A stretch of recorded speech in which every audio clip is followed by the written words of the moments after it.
Welcome to the Empowering Industry Podcast, a production from Empowering Pumps and Equipment as the voice of the pump and related equipment industry.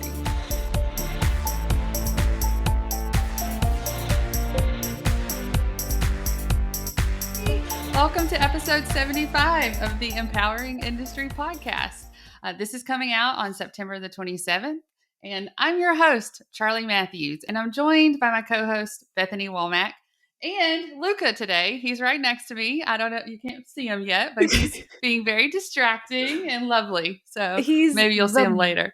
Best dog. He looks like a cloud, a little tan caramel cloud that you just want to hug. And he looks like he probably doesn't smell that great, but his looks make up for it. So I highly recommend checking this out on YouTube so you can see Luca. Where are we? Okay, I'm so happy to be here with you, Charli, and thank you to all the listeners who choose us every Monday. We really appreciate it, whether you're choosing us on a podcast platform or on YouTube. We love hearing your feedback, and we love it when you leave us a rating and review because that helps other listeners like you find us. And what we want is to just keep growing this community, and we really appreciate your help in that. This week, we're doing what we do every week. We're going to talk to you about social media, talk to you about the news from Empowering Pumps and Equipment, and then we have a really fun interview for you that Charli went out and found for us. So to start us off, Charli, how was your awesome week? Yes, I did have a good week. We had the meetup this past week, so it was full. So I love that, right? When we get to see some of our old friends and then some new people joining us and are like, well, I just saw this in the newsletter and I thought, okay, I'll try it out. That's exciting for one. That works. So exactly. Get your information in our newsletter. Proof people read it, right? That's right. And so, I just thought that group was just very helpful this week. We were talking about everything from, pump and energy consumption and how we're going to talk about that more. So y'all should join us. We don't always talk about marketing. We don't always talk about pumps. So we don't always talk about leadership. We talk about all of it. And so speaking of kind of leadership or I guess, I can't think of the word, motivation, I guess is the better way. I went and played tennis. I was nervous. I was just going to go to clinics this week and they canceled clinic and asked me to go on a competitive match. And I was like, are you crazy? I was just going to go to clinic and hit the ball back and forth very easily. Charli is a lot of things. It's hard for me to imagine you as a competitive tennis player. I think I'm going to have to see it in person. Yeah, well, I don't know that I'm that competitive. I just want to play well, okay? Yes, and so I was really happy. We went to games and I lost them, but one of them was 4-6, so I was close. And anyway, long story short, I got to play tennis, and that makes me feel like I'm better and I can do anything I want to. So that was my week. When we come to Alabama for our team meetup, can we play tennis? Can one of our activities be? I've got that all lined up. I'm so excited. I should go practice. This week, I want to talk about empowering women, and that's because one of the fun things that I did this week was talk to Becca, who works with Empowering Pumps. Everybody knows and loves Becca. Her and I are leading a session at Empowering Women about mental load and how that affects women disproportionately and some tips and tricks to make that better. And so it was just really exciting to kind of think through that presentation and what we want to say. And it has me really excited for the event, which I want to invite all of you to. That's October 21st in Chicago. It's the day after WEFTech. There will be a virtual option as well as an in-person. And I would encourage you, if you're at all on the fence about attending in person and you're going to be at WEFTech, just do it. It's just the day after. We'll still be there. And we do have limited in-person spots. So it's looking like we're going to run out of those before we get to the event. So I think you want to get on that. That's right. It's very close. I'll have to kind of shut that down here as far as running out of space. But that's great. That means we hit our goal. So if you're one of those, like she said, trying to decide, now's the time to decide. I'm really excited about your presentation with Becca too. That just makes me happy seeing y'all grow and being more involved in all of our platforms and different things. But also, I really think it's a topic that we don't talk about enough, and it's so true and so needed. So looking forward Pertinent, to that. yes. Okay, so now we are going to get social. This is where we're going to tell you something you need to know about social media as a person in this industry. So we are going to invite you to our virtual meetups, but the Empowering Brands one for October, we're going to cancel that since we'll be at WebTech, and they're in person with our meetup. So if you are at WebTech, let us know. We'd love to meet with you. I heard there was a Texas meetup at WebTech, so we'll check that out. No one told me. Is there like a Texas listserv I need to sign up for somewhere? Well, I will definitely send you the link so you can join us. Perfect. And then we will have our Empowering Women's Meetup. We have a great speaker. Me and Bethany may not be on that. Well, Bethany, I'll be traveling on an airplane, so we'll see. But we will have it, and it will run. And so sign up for that, and you can pre-register for that. How do they get that pre-register link? Don't remember. So there's a link in the show notes to pre-register for the Empowering Women. It'll be Wednesday, October 13th. It's the second Wednesday of the month, every month at 11 a.m. And even if Charlie's not there, our empowering team will be there, and it's a good call. And it'll be our last one before Empowering Women 2021. So just a good chance, if you have any more questions about that event or whatever, to hop on and get some answers for that as well. Yeah. And on that note, as far as getting some answers, you can always follow us at Empowering Pumps. Stay connected. We share news and all kinds of things, but also, use that hashtag Empowering Industry Podcast so we can keep up with you as well. Interruption real quick. A couple weeks ago, we talked about how we almost hit 9,000 Twitter followers. Well, we did. Thank you for following. And it's just so exciting. That's a lot of people if you think about it. And so we're really excited. And, thanks to all of our Twitter fans out there. Yes. We love you. Yes, we do. Yes, we do. And speaking of fans, I guess, I'm a big fan of Rob Kalwarowski. He's my coach, but he also is just so great about following along with his people, the people that he hangs out with online, and commenting on their posts. So I've been seeing him do that, not just for me, which I love. Thanks, Rob. But also to just everybody in that maintenance community. I also wanted to just note, Danny Kennard was on our meetup this week. He's amazing. I love when he's on there because I feel like he gets me because he's got marketing background, also that industrial side, because he is with Continental Coating Corp. And so he just gave all that insight, and he's super active online. And so thank you for doing that. I see you. I love it. Our team sees you. Bethany mentioned that. So I love seeing him on LinkedIn. I'm like, okay, Danny has seen this. He has approved this podcast. I appreciate his feedback all the time. And I know his name. I recognize his name from seeing him be active on social media. And that's one of the goals I think we have for a lot of this community. So take it from Danny, learn a lesson from him. That's right. Your personal brand, that's what it is. And people will know you before they ever meet you. You are winning. Yes.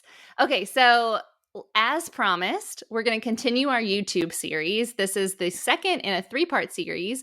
Last week, we talked to you about all the stats about YouTube and why it's awesome and why your audience is there and how you need to be there. This week, we're going to be talking all about your strategy, your video strategy, your marketing strategy, specifically for B2B companies on YouTube.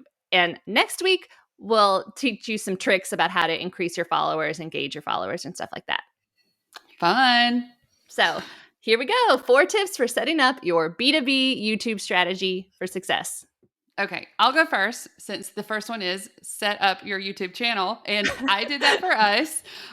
One thing that you need to know and kind of think about, this is like your homepage, right? So think of Facebook and all the things you include on your Facebook page, your photos, your cover image.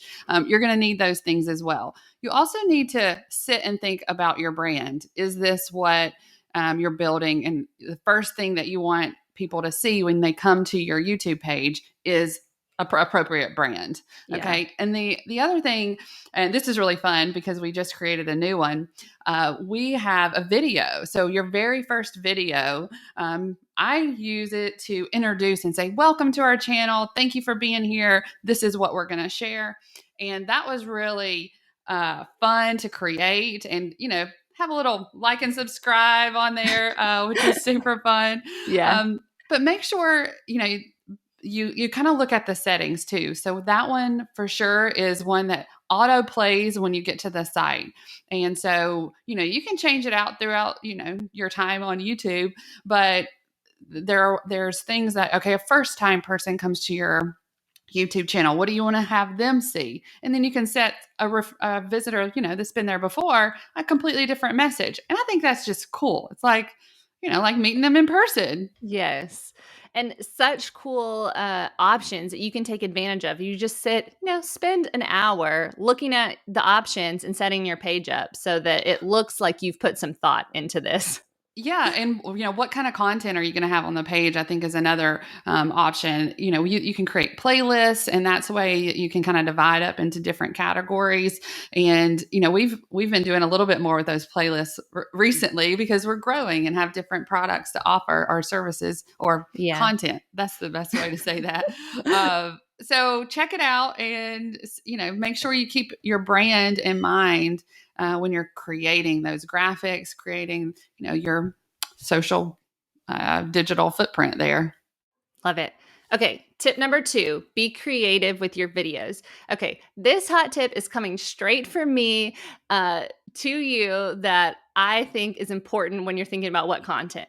I think there's kind of 2 big categories when you're thinking about what you're putting in a video.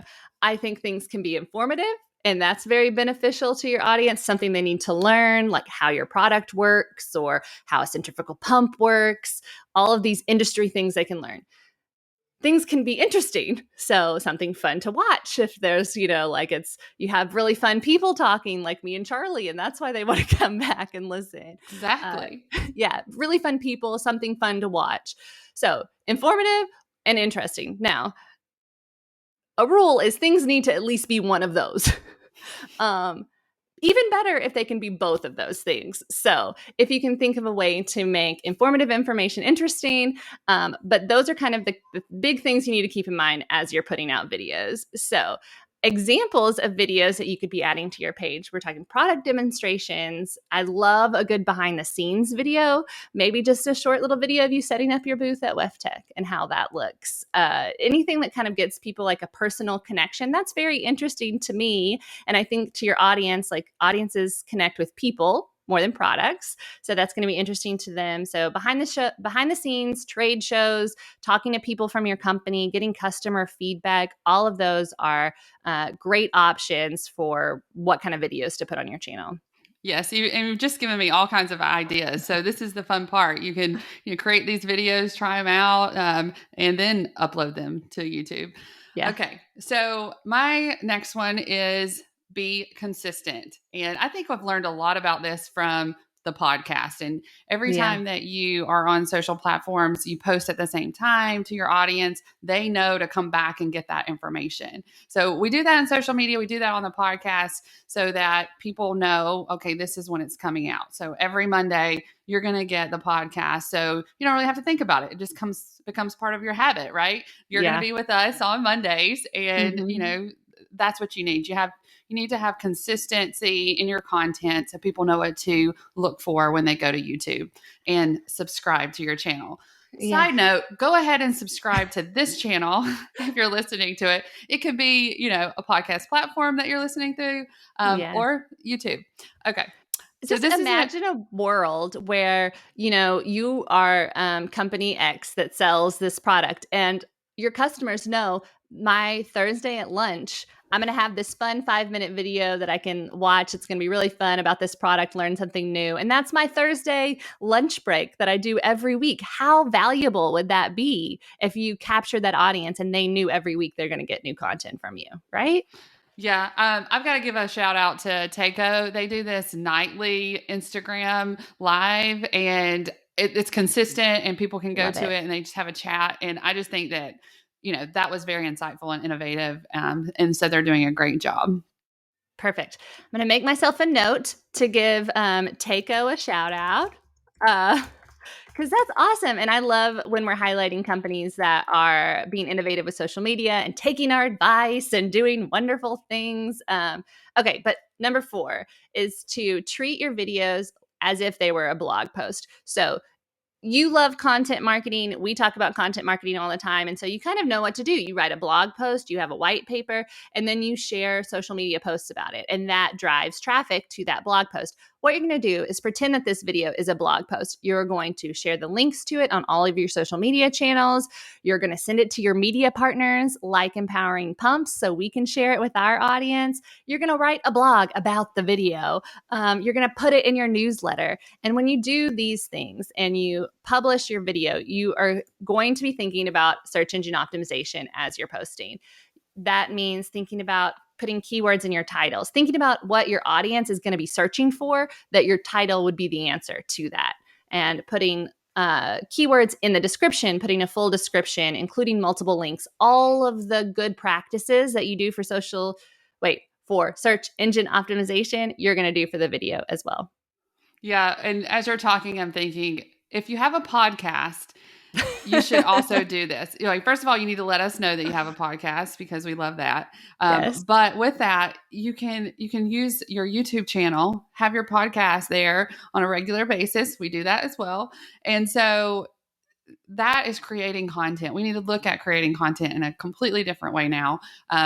And I was just listening to Industrial Strength Marketing's podcast because they were asking about cool podcasts. And of course, I had to say ours is the coolest because of Bethany and giving them a shout out. But he also, when I was listening to his podcast, he mentions YouTube being the number 2 search engine. And I think it's because he just listened to our podcast last week. I don't know. You'll have to tell me, Mr. Sosa. And we'll see. We'll see. But it's a great platform. We know people are on there. Our pump industry is on there for sure because they're commenting. So make sure you comment and let us know you're there. Yeah. So next week we're going to be back and we're going to kind of get into the nitty gritty with tips and what you can do specifically in your videos and how you interact to help get you more subscribers and more interaction to help you out. And if you have any questions about YouTube or our thoughts on YouTube strategy, send us a tweet or an email or any of those things because I put these social media series together with you in mind, hoping you, the listener, in mind, hoping that you gain from it and you learn from it and just become better at what you're doing for your company. She also put it together for me. So just saying, I've learned already. I'm inspired. Perfect. I still have to fix my Charlie K. Matthews page, but I'm on it. I just need Bethany to help me. Well, all the tips that we're talking about for things you need to do to your videos are things I need to implement on ours. So now I've given myself a week now that I can go and do all that before I'm talking on the podcast, telling people what to do that I haven't done for ours. So stay tuned. Upgrades coming to YouTube next week. It'll be awesome. I love it. Okay, into the news. This is where we're going to preview news coming out from the Empowering Pumps and Equipment newsletter. Subscribe to that if you aren't already. There's a link in the show notes, and it's an email. It comes to you twice a week with all good information you need to know about the industry. Yes, and we're going to start with our person of the week. This is Alicia Washington, and she is the Senior Project Manager, Functional Offering Leader at Dow. I met her through Shadrach Stevens, who was our last podcast interview, actually. And so good. Just a remarkable woman. I think that when we look at our industry and we get to see, first of all, I don't know how else to say this, but when I see a woman in our industry, I just have to applaud and celebrate. And I'm just so excited for you to get to learn a little bit about her and her journey and what she's doing there at Dow. Yeah. I don't think that you and Shadrach mentioned it specifically in your interview, but he is definitely a super connector, this term that you like to think of yourself and some of these other people. But he is always highlighting people in the industry that you should connect with. So for one, go connect with him so you can get in his network. And also thank you, Shadrach, for sharing the podcast to your audience as well. And I saw in his post, he wrote something like, a couple of years ago, you wouldn't have caught me on a podcast. And I was like, wait, what? This wasn't who you always were? You weren't Right. always this Well, you know what? vivacious person? Exactly. Well, I wanted to say one thing is at the maintenance community ambassadors meeting, they had asked us, how did you get to the maintenance community? And I don't know if it was Rob or him as far as getting me there, but he is the one that made me see value on that mentors panel, because he just spoke my language, wanting to accomplish diversity and equity, inclusion, and improving this STEAM community. And so I fell in love with him. I said that on the podcast, just like, oh my gosh, I need to meet you and know more about you. So hopefully y'all have listened to that, and you can send him a message and let him know too. Yes. Okay. Sorry, Alicia, back to you and your person of the week highlight. She's really awesome, and you should connect with her on LinkedIn for sure. One of the questions that I wanted to share with you from her profile was what advice she would give to someone considering this line of work. And she said, spend a lot of time learning your craft. Ask all the questions you can think of. Have multiple mentors. We were just talking about mentors. And then I liked the sentiment that I think employers should know and appreciate and internalize. And it's high-performing employees typically flourish in areas of both technical competence and interpersonal skills. And I think, that's just one of those things when you find good people that will help you excel. You need to pour into them, help them, keep them around, because they're awesome at all these things. Yeah. So. And that interpersonal skills, like if you're not gaining those and don't know how to gain those, I would just encourage you to step out of your comfort zone. Check out the Industry Person of the Week feature on our website and nominate someone. Maybe get somebody to nominate you, right? I'm good with that. Say, hey, neighbor here, please nominate me, because I'm awesome. So check that out. I'd love to be able to promote you. If you're listening to this and thinking I'm awesome, somebody nominate me. Just let me know about that. And I guess we can get into our news items now. Perfect. My first one is from United Electric Controls. They are talking about wireless gas detection in process industry. And this makes me think of the Valve World Americas conference that I'll be going to in October. And we talk a lot about that. Yes, right. That's right. In Houston, going to see Bethany. Yes. And that emissions control is really what we're talking about here, is how I see it connecting in our industry. But they also have applications that help with health and safety and the environment. So just knowing what kind of gas is around you is probably very helpful. But there are certain concerns around that, right? So there are, I guess, an element of security around wireless devices. And so these protocols, like, the reliability of batteries, limitations on their measurement techniques that have limited that. You really need to check that out and understand that battery operated devices have some restrictions there and really need to be taken care of. So he goes into all of this, talks about the advancements in wireless mesh platforms, battery technology, and new capabilities in core technologies for this gas detection, which I'm excited to know and learn, because I think this is the future. It helps us, with our environment and our climate change and controls there of what we can do as an industry.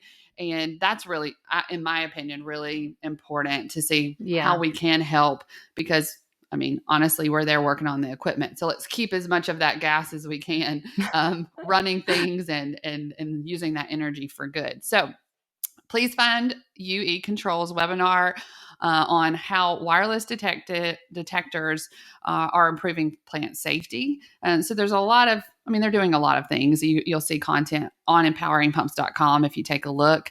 I think they're your go-to for gas detection. Love it.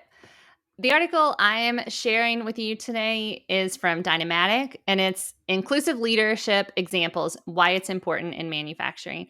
And so this article is talking all about diversity and inclusion in a workforce and how it can lead to a highly competitive advantage in manufacturing. One thing that I love about this article is that I think we focus a lot on diversity, equity, inclusion. We talk about it on the podcast. It's one of our big goals in empowering women. And this article just does a really good job articulating how it leads to an advantage, how it leads to sales, how it leads to a higher earnings for your company. And obviously that's the goal, right? Everyone wants to make all of that more is great. Yeah. So they talk about, how diversity is really it's defined in the Oxford Languages as the practice of quality of including or involving people from a range of different social and ethnic backgrounds, different genders, sexual orientations, etc. And now it differs from inclusion in that inclusion is the feeling of being respected, acknowledged, valued, in this case, in the workplace. And so really having inclusive leaders creates value for a manufacturing company. They create stronger and a richer workforce by encouraging a sense of belonging and just giving people a place where they feel safe psychologically and accepted for their differences. And really, you see a lot of potential within your company comes from when people who work there, they feel heard, they feel acknowledged, they feel supported. And in the article it says, that's where we are right now. Yeah. Is that inclusion piece, I think, because if you're there and you finally got diversity on your team and then you don't include them in things, they're going to be like, no, that's not really for me, and they're going to leave. So I think it's super important. Yeah. And Dynamatic has wonderful examples here of different traits you can look for in inclusive leaders, questions you need to be asking your leadership to make sure they're including this piece, and then examples of positive things that leads to. It's a really great article. And I think if you haven't taken 10 minutes this week to think about what you're doing for DEI, this is a great article to read to kind of put you back in that mindset to make sure you're thinking through these important topics. Yeah, I want to give Dynamatic another shout out who introduced us to the USA Manufacturing Hour that is on Twitter. And I just think it's great. They're using this, having conversations around manufacturing, and this community there is just fun and interactive. And they really are treating their pages, their profiles as humans, right? Sharing gifts and different fun things around manufacturing. So I just encourage y'all to check that out. And I wanted to thank Dynamatic for introducing us to that platform as well. Yes. I love it. I love fun social media. I love thought leaders in companies and DEI. It's great. So thanks for being a partner with us and adding great content that we can share with our audience. I appreciate it. So are you ready for our interview? Charli's favorite segment, probably my favorite segment, where we're going to bring you someone awesome that Charli's found that's going to just fill you up for the week and give you some encouragement and something fun you need to learn for the industry. So who do you have for us this week, Charli? So I have Ryan Chan. He is the CEO and founder of UpKeep. And we've mentioned the maintenance community on here quite a bit. He's also behind that with a great team, by the way. He's a chemical engineer that went to UC Berkeley, and he was named one of Forbes 30 under 30 for manufacturing in 2018. So I'm wondering how old he is now, but that's the fun thing about these young things. Anyway, one thing that I have to mention is just that's remarkable. I mean, he stayed up night after night, which you'll hear in the interview, coming up with how to make manufacturing better. That's really what this is. This is a software company that optimizes things in manufacturing for us. And so UpKeep, just to let y'all know a little bit more about that, has been employed to over 200,000 users and over 30,000 businesses, and is a leader in mobile first asset optimization software. How did you get him on the podcast? What did you have to promise him to get him to show up? Well, he put me on his podcast, which thank you very much. And so if you haven't joined the maintenance community, it's a Slack channel that is also super active on all the social media channels, because the people in the maintenance community are sharing information, webinars. I mean, they've had 150 webinars within this time that they were created. And it was created during the pandemic where people weren't getting out and about. And similar to our meetups, brought the community together online, but they took it to a whole new level. I mean, there's like 6,000 people within this Slack group, and I am just amazed. So I think that's enough of me just saying how awesome you are. But Ryan, I will say this. I really enjoy the ambassador meeting where you're asking us questions and kind of talking off the cuff. So getting to know you has been such a pleasure. Awesome. Okay, without further delay, here's your interview.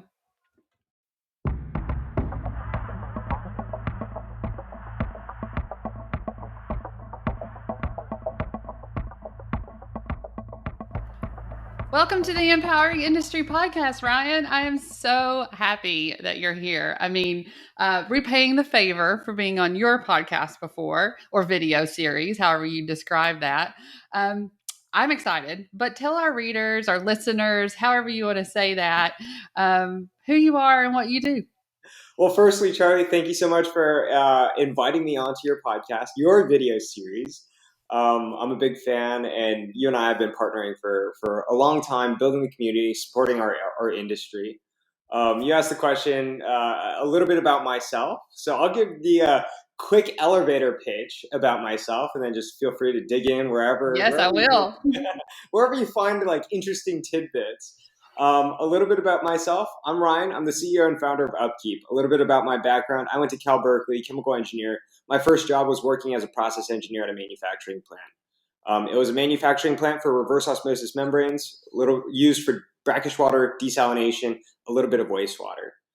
Every single day, I was thinking about how do we streamline and improve our process? How do we make our manufacturing line go from 20 feet per minute to 21 feet per minute? How do we reduce downtime, increase uptime, improve availability of our equipment?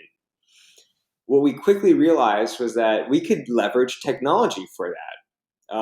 And I was actually part of the team that was responsible for deploying technology and software to our entire plant to help us better understand why we were experiencing downtime and how we can ultimately improve the efficiency and process within our manufacturing plant. We looked high, we looked low for really good technology, but I couldn't find anything that I liked and loved. So I wound up quitting my job, teaching myself how to code, and basically saying, I want to build better software built for field technicians. And it was essentially the problem that I had faced working in a manufacturing facility that led me to building UpKeep. And a couple years later, a ton of hard work and a ton of luck along the way, UpKeep has grown into a decently sized, mid-sized business. And yeah, well, I think we're lucky. I think we're lucky for a couple of reasons. One, that you were in the industry and understood what we're dealing with.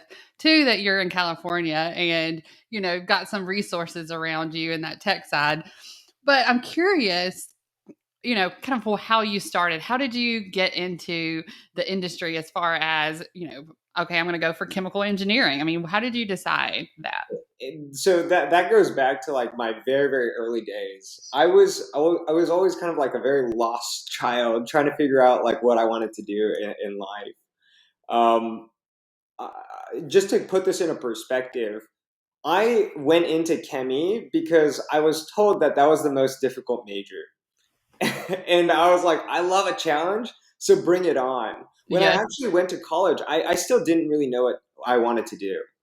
To a point where not only did I basically like declare majors in chemical engineering, but I also declared a major in business economics because I was really fascinated by the business world.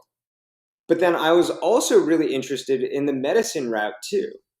And I also was a triple major, chemie, business economics major, and also a biomedical engineering major. That's fascinating. I had no clue what I wanted to do. And so I kind of painted this story of like, as a chemie, my first job was working in a manufacturing plant. The part that I kind of left out was when I was working as a process engineer, I had a full-time job as a process engineer. I was teaching myself how to code on the nights and weekends. And at the same time, I was applying to med school. I actually took the MCAT, I got interviews, and I was about to go to med school.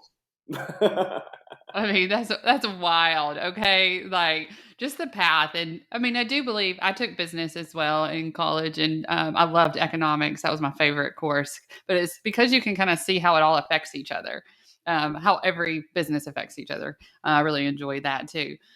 But okay, So how did I really get yeah, into the industry? yeah. I mean, I'll be very, very honest here. Like I got into chemie because someone told me that I was a difficult major, and I said, bring the challenge on. And you're still doing that. You're still doing that. I mean, this is being in our industry, this very technical meets important workforce that is kind of like you've got white collar and blue collar across the board. Like, how do you talk to these people and how do they get the information they need? I'm curious about this from your perspective, because I feel like this is why you built UpKeep. Is something that was lacking maybe in our industry. Yeah. I mean, well, so for me, like, why did I get into this industry? I love building stuff.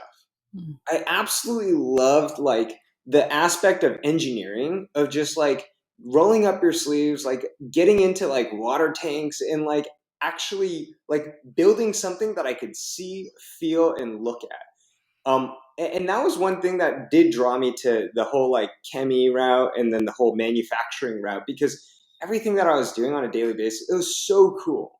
You know, to your point, it's this combination of like blue collar, white collar work where it's like, you know, a lot of people think of like a manufacturing facility as like very low tech, but it's actually quite the opposite. The technology that goes into a manufacturing plant to run processes, it's insanely complicated and so like I don't know, so fascinating, and that gets me like really, really excited. And that's ultimately like how I got into the industry. You know, ultimately like why I got into like upkeep and technology was ultimately like I love building things, but at the same time, it takes a long time to like build stuff within a manufacturing plant. And I really loved and got into technology because it was so easy.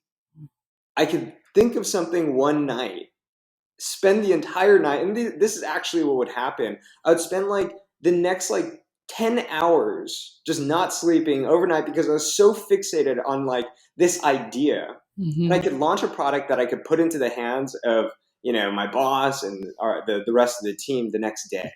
And that's what like really drew me away from like the chemie side, the manufacturing side, to into this world of like technology and software engineering.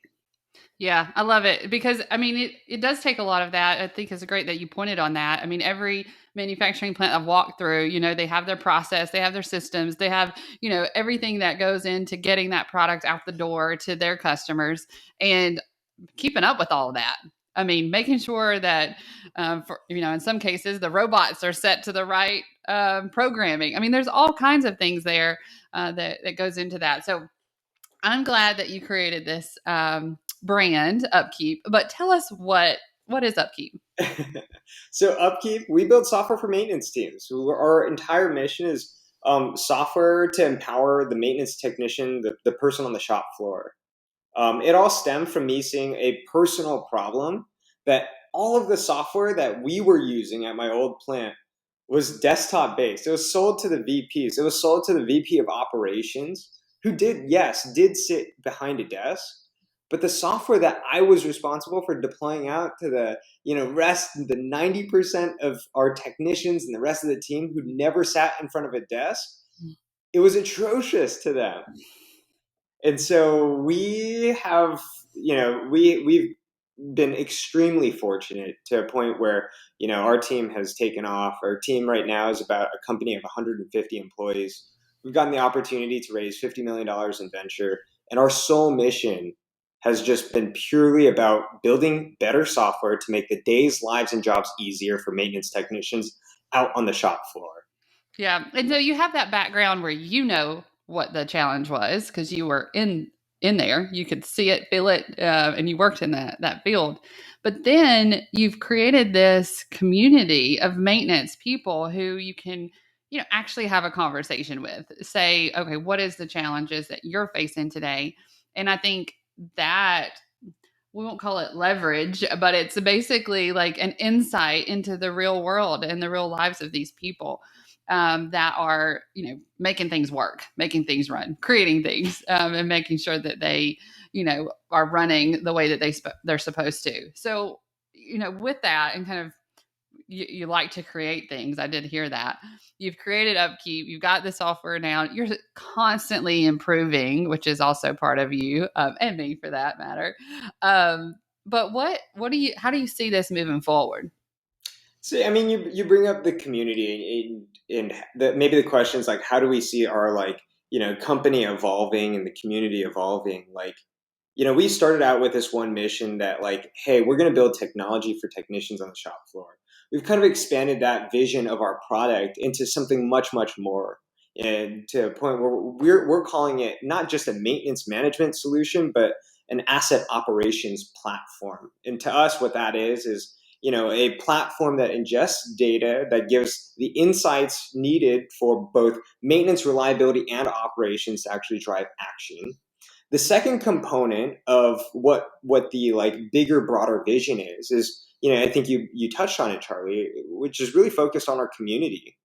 What I said to the team was that this entire problem came from seeing firsthand problems, and I've seen a lot of businesses start with that, but then as the company grows, you lose that vision because as you hire people, you kind of lose that like very, very personal touch into the actual problem. Yeah. And so we said we wanted to keep that central to our entire organization. Our community, I think, is going to be one of the most central parts of our entire business because of so many factors. One, what we're starting to see is that it's helping other people within the industry learn from other industries. Whether you're oil and gas, you're learning from the aerospace industry. And now with this community, we're starting to see people come together and share the best of best ideas. We're starting to see everyone in the entire industry like elevate their game, and it's really cool. Yeah, you've inspired so many people. I see it. I see, just them joining the community and then seeing them out on kind of other social, kind of what they're doing outside the space. It's amazing to watch. And even, I got to interview for LR VS, yes, right? yeah. Lubrication and Reliability Virtual Summit. And they're just big fans of yours, right? They just love to see what you've created, your story, and it's inspiring.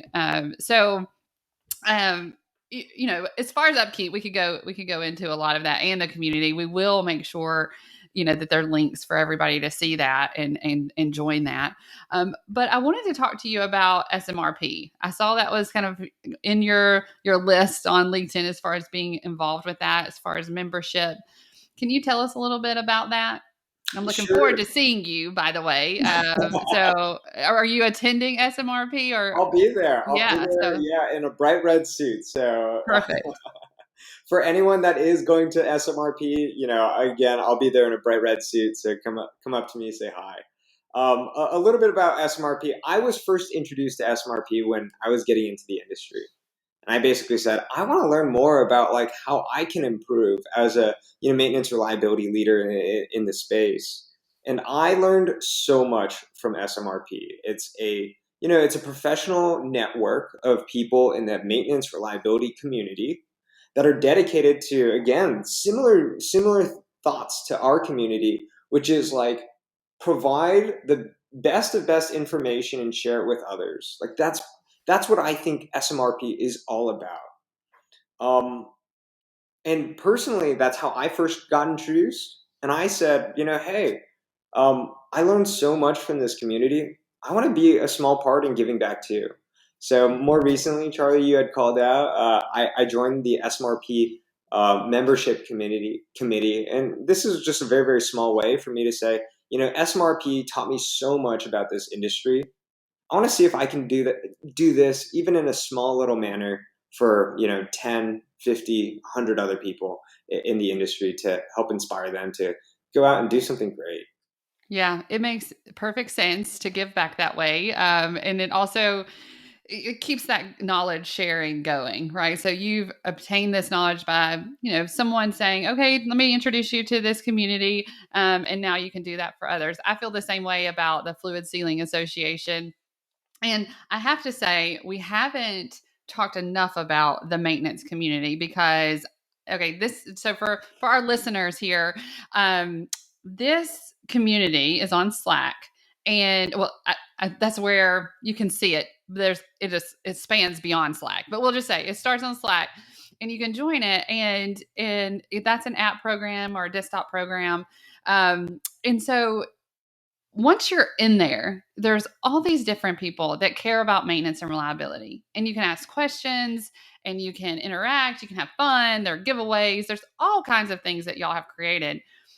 But for me, I was blown away at the amount of time that it took you to grow your audience. I mean, I've got my company, it's 10 years old now, and you're just like overnight community. It was fabulous to watch. So tell us a little bit about that, the maintenance community. And I know you touched on it as far as community aspect of why you did it, but what does that community mean as far as the interaction, the building of the community in your perspective? So I'll give you the quick background behind it. Real quick, our community is a community of, I think now it's like 7,000 or 8,000 maintenance It's reliability crazy fast. from all around the world.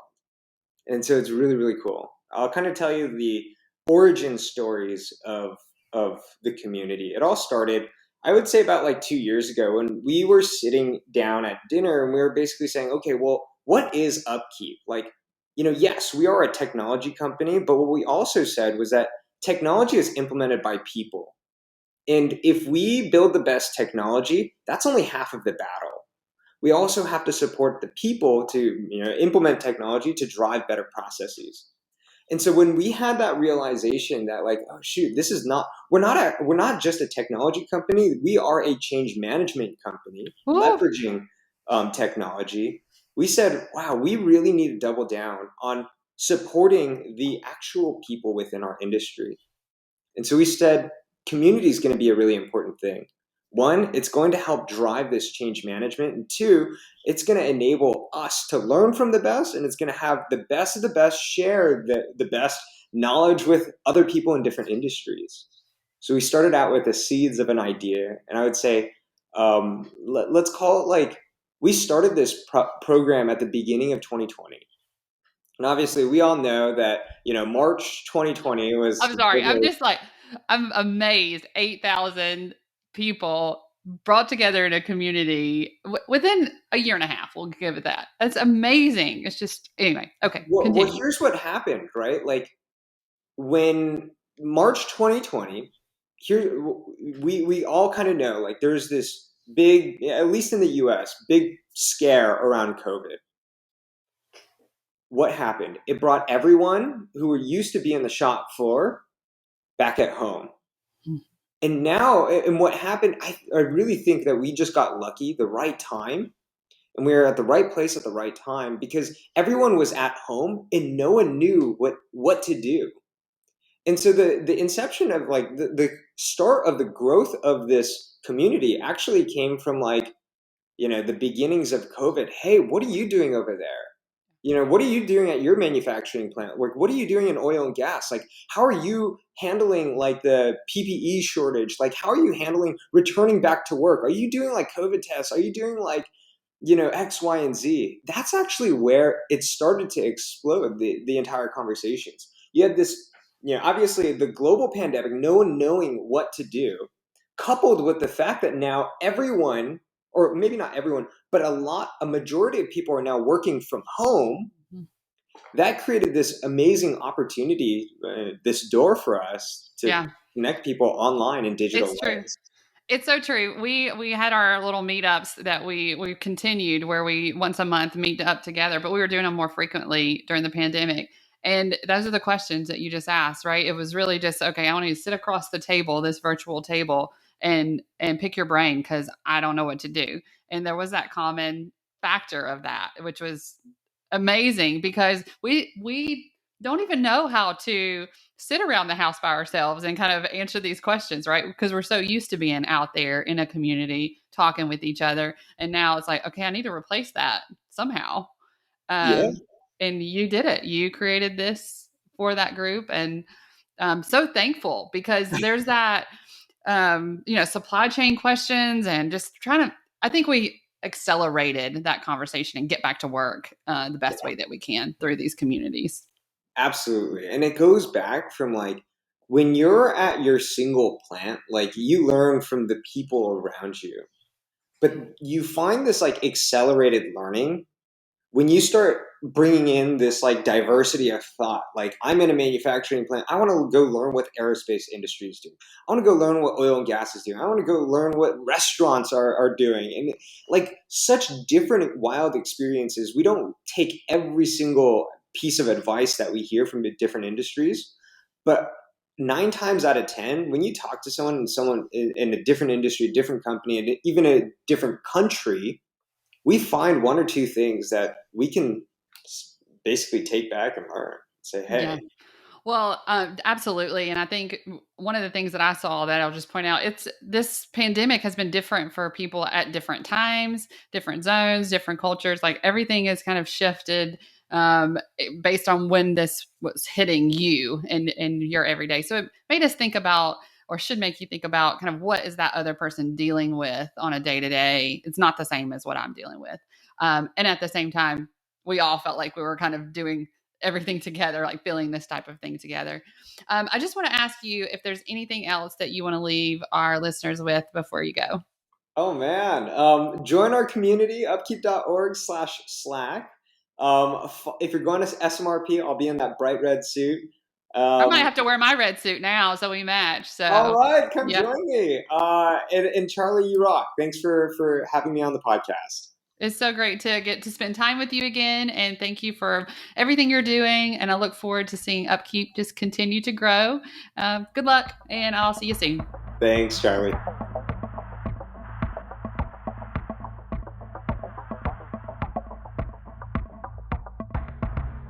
And we're back. Charli, thanks so much for finding Ryan. Ryan, thanks for being on the podcast. It's a great interview that we're super excited that our listeners could hear. So that brings us to the end of the show, Bethany. Thanks for listening, everybody.